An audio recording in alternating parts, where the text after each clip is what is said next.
Perkenalkan, nama saya Amsar Sinaga, saya kelas 12 TIB. Saya sini menjelaskan tentang keuntungan dan kerugian dari produk Paying Text. Tujuan utama dari penggunaan perangkat lunak sebenarnya sangat mudah.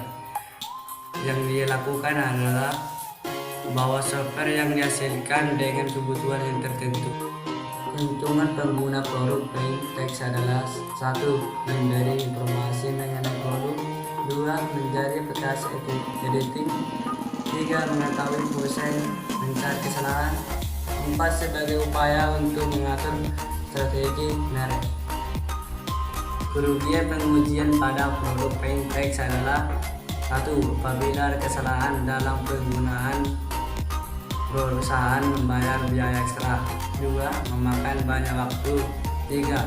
Perusahaan dalam pengujian produk seperti melakukan penandingan dengan produk yang salah, melakukan pengujian pada segmen yang tidak sesuai dengan produk. Demikianlah penjelasan saya tentang keuntungan dan kerugian dari produk Paying Text, dan terima kasih.